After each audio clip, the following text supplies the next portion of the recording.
What's up, everyone? Welcome back to another review, and this time we're taking a look at Spider-Man Across the Spider-Verse. Okay, let's waste no time. Let's get right into it. The overall story of this movie is as follows. Miles Morales teams up with Gwen Stacy to go on an adventure across the multiverse. While doing so, they come across Miguel O'Hara, Spider-Man 2029, and a group of spider people known as the Spider Society, as they come into conflict on how to handle a new threat known as the Spot, who was created during the Alchemax explosion in Into the Spider-Verse. So yeah, that's the overall story of this movie. Let's talk about it. Overall, I thought Across the Spider-Verse was a very fun movie. It's not a perfect movie. I think the first one is much better. I think this movie's main problem is that it runs it runs 20 minutes too long, and you can literally cut down 20 minutes out of this movie and you wouldn't miss a beat.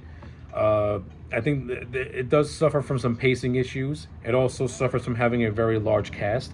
There are certain characters who got more screen time than they should have, and characters who should have gotten more screen time got less screen time. This is one of those movies that just feels bloated, and it feels like they're trying to cram way too much in for some reason.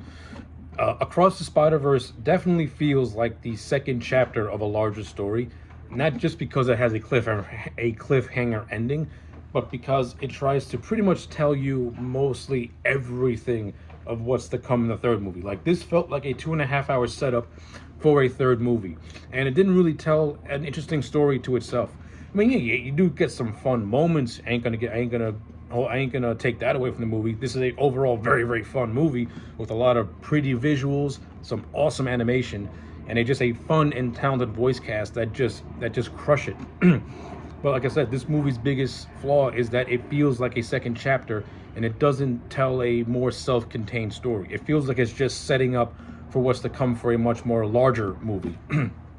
And that's to me, that's the biggest flaw of this movie, is that it feels like a middle chapter, but it doesn't tell a story that's worth following. But you do get some nice little bits here and there. Like the first 20 minutes of this movie tells the origin story of Gwen Stacy, Spider-Woman, where it's revealed that her version of Peter Parker transformed into the Lizard, and he was accidentally killed. This causes her to have friction with her father, George Stacy. I like this. This was done pretty good. I'm not a fan that the first 20 minutes of this movie was focused on Gwen Stacy. You could have literally streamed into 10 minutes, and it would have flowed much better, much more faster.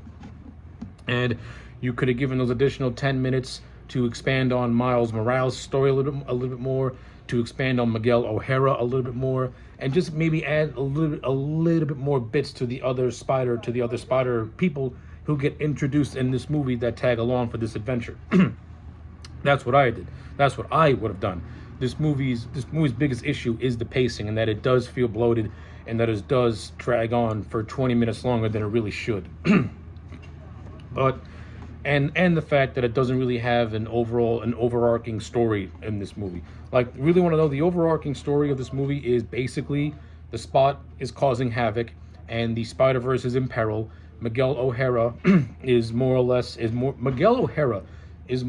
featured as the main villain, so to speak, even though he's not technically the villain, but the movie treats him like a villain. But the problem is, you know exactly where Miguel O'Hara is coming from, and you can't help but sympathize with where he's coming from. Like, Miguel O'Hara's motivation is that he needs to prevent these canon events from being disrupted, so that way the flow of time does not get disrupted, and the other dimensions don't start to unravel and pretty much collapse on themselves. More or less, Miguel O'Hara has the unenviable task of maintaining the separate alternate realities. So when those realities start to break, yeah, it puts more on his plate, and you understand where he's coming from. But the movie tries to make him feel like he's the villain, and what he's doing is wrong, and everyone trying to stop him is doing is right. No, because if I was in Miguel O'Hara's shoes, I would do what he was doing. I got to maintain time, which means I got to make sacrifices I don't want to make for a greater good. It's said best, the lives of many outweigh the lives of the one. So in that aspect, you understand where Miguel O'Hara is coming from. And I just thought Oscar Isaac as the character did a phenomenal job.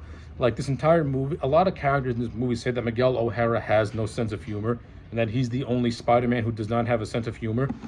That's actually, which is actually a very subtle joke when you watch this movie because his character does have a sense of humor. It's just a very stoic Batman-like sense of humor in which the comedy comes from just how serious he is and not from the jokes that he tells. In that aspect, I thought Miguel O'Hara was in terms. I mean, take away the fact of the movie trying to paint him more as a villain. Miguel O'Hara to me was one of the best parts of this movie. When he's on screen, I'm interested because this movie made me like Miguel O'Hara more. Now, I initially was introduced to the character by playing the video game Shattered Dimensions and Edge of Time. Those were my main introductions into Spider-Man 2029. But after seeing this, I like the character even more. And I thought I would love to see Oscar, and I can't wait for Beyond the Spider-Verse with Oscar Isaac to reprise the role because he fit it perfectly. So yeah, no complaints with Miguel O'Hara in terms of his acting, in terms of how his character was presented. I understand. I mean, he's more or less presented more or less as an anti-hero when you look at it. Someone who has to make the tough decisions for a greater good. In that aspect, I like it. It was done fairly well. I mean, even though the movie wants you to believe that his motivations are wrong, in actuality, they're actually right when you look at it from a certain point of view. So that was done fairly well. Gwen Stacy's story and how she fits in this movie was done fairly decently. Miles Morales, he doesn't really have much of a character arc in this movie. He's just along for the ride. Like these movies are mostly built around Miles Morales, but he takes a backseat to Gwen Stacy. This is more of a Gwen Stacy movie than a Miles Morales movie, and I do got a problem with that because at the end of the day, Miles Morales is the lead character of the Spider-Verse movies, so he should be front and center so he should always be front and center, with Gwen Stacy being more of the supporting role. That's just how I feel about it. I don't really think Miles goes through any engaging character arc. I mean, the only thing that it does, it's not really towards the end where it sets up an arc that's going to be paid off in the third movie. But for the movie that we have in this, I really didn't see much of an arc that he has to go through, to be honest with you. I mean, nothing against Shamik Moore. He's fun. He's just as fun in this movie as he was in the last movie. But just the way the character of Miles Morales was written, he wasn't as interesting as he was as Into the Spider-Verse. That's not to say he doesn't have some good moments here and there, because he does. He has a lot of great moments. I like the budding conflict he has with Miguel O'Hara and their differences of opinion. I like the growing relationship between him and Gwen Stacy. I thought it's actually really fun and cute in a way. Peter B. Parker, voiced by Jake Johnson, once again returns, this time with a little baby named Mayday, who was the daughter of him and MJ. And I like the fact that Peter B. Parker was inspired to have a child because of the relationship he formed with Miles in the last movie. That was good stuff. And the conversation that Peter B. Parker and Miles has towards the end of the movie is actually really nice, and you really get more of that student mentor feeling between those two. I like it. That big brother little brother relationship between those two. It worked in the first movie, and it's just as good in this movie. I would have liked to have seen more of it, but that's beside the point. In terms of other new Spider-Men, we get Pav Parker from Mumbattan, which is like an Indian Peter Parker. He's played by Karan Sony, who played Dolphin in the Deadpool movies. He's a lot of fun. The whole section of Mumbattan I thought was absolutely was just so much fun. I like the character of Pav. He's very entertaining, very energetic. He's a different Peter Parker. He's presented more as his version of Peter Parker is always like upbeat and finds Spider-Man to be the most easiest thing in the world. But I never found Karan Sony to be overbearing or irritating. I found him to be just lighthearted and a lot of fun. That whole section of Mumbattan is a lot of fun. We also get the introduction of Hobie Brown, Spider-Punk, voiced by Daniel Kaluuya. And I also like Spider-Punk. Spider-Punk was like a classic 80s punk rocker who was like against the system, and he's an anarchist, and he supports anarchy. And that actually reflects in the art style of Spider-Punk, in which he's going through different colors all throughout the movie. That was pretty cool, and I thought Daniel Kaluuya put on a fun vocal performance as well. So, like in terms of the different Spider-Men that get introduced that are added to the story, I like it. I think the inclusions are really well done. Jessica Drew, who plays a pregnant spider person. Uh, she was okay. She didn't really do anything for me, to be honest with you. She's really just there as Miguel O'Hara's second in command, and that's basically it. She doesn't really do much when you in the grand scheme of things. Uh, but that's that. The best scene, of course, is the best scene in this movie is where Miles goes to Nueva York, to Spider headquarters, and we get the different versions of Spider-Man. We get Scarlet Spider, who is voiced by Andy Samberg, and I love the melodramatic performance he puts in, because that totally fits the character of Ben Reilly, who is always tortured. So that was a lot of fun. We get several live action cameos. We get Mrs. Chen from the Venom movies, who makes a cameo in this movie when the Spot is traveling through the dimensions. I didn't forget about Spot. I'll get to him momentarily. But that was a nice cameo. We get a cameo from Donald Glover, who plays Aaron Davis the Prowler, reprising his role from Spider-Man: Homecoming in this Spider world. That was a nice little fun cameo. We get some archival footage of Andrew Garfield and Tobey Maguire. That was cool. J. Jonah Jameson reprises his role.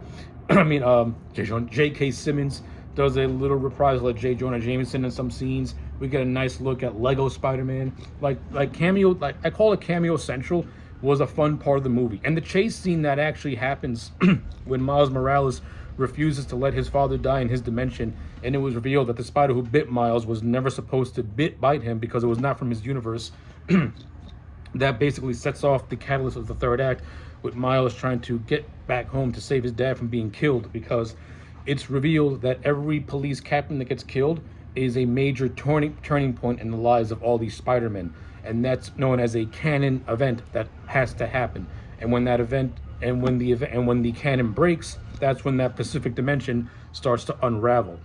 This is made perfectly in the Mumbatan section, in which Morales saves a police captain, and then it's revealed that that universe is starting to unravel because that captain was never supposed to live. He was supposed to die. And this is where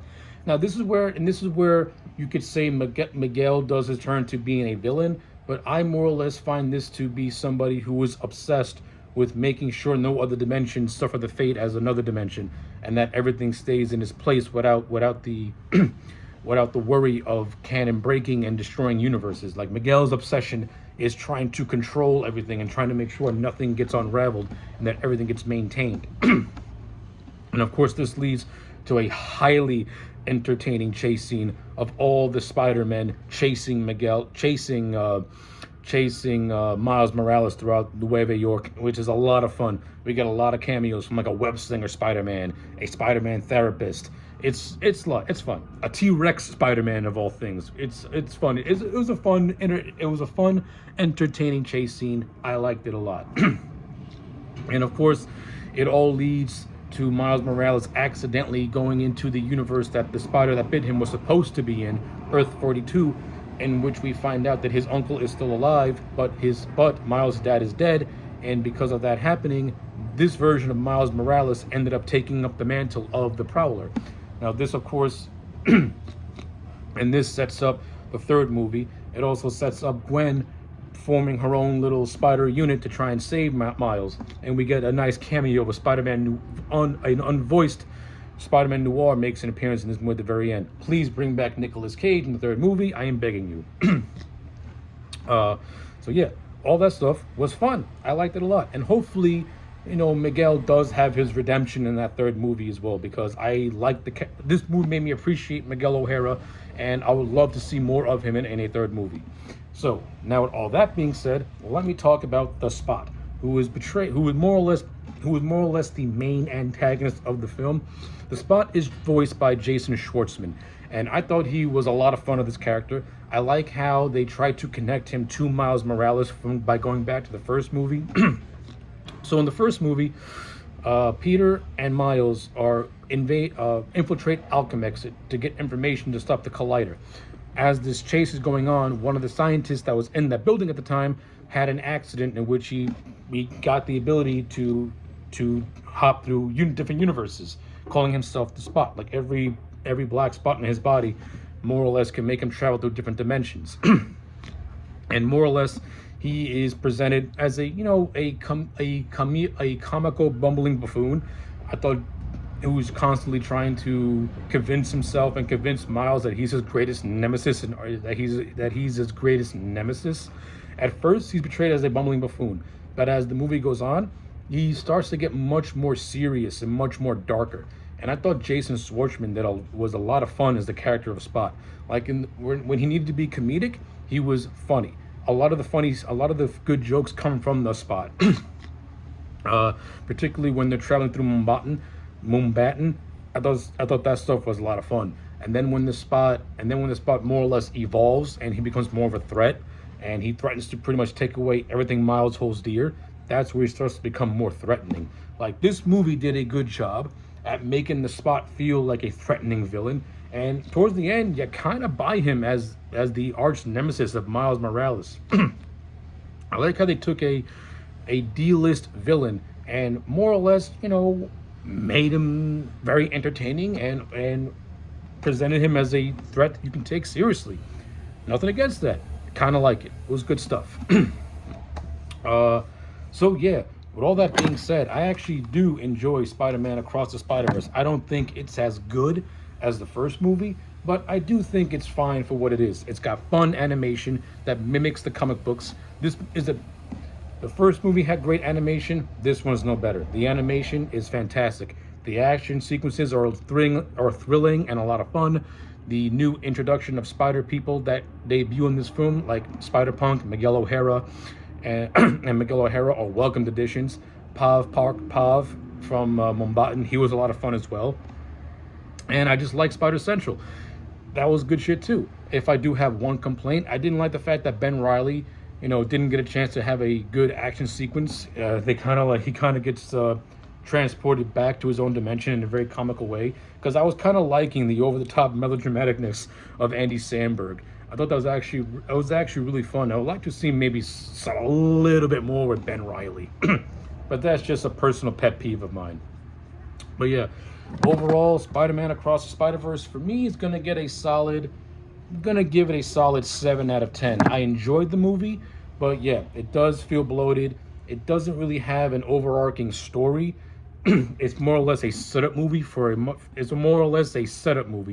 It feels like a setup movie, and that's this movie's biggest problem, is that it feels like a setup movie, but it doesn't tell its own interesting self-contained story.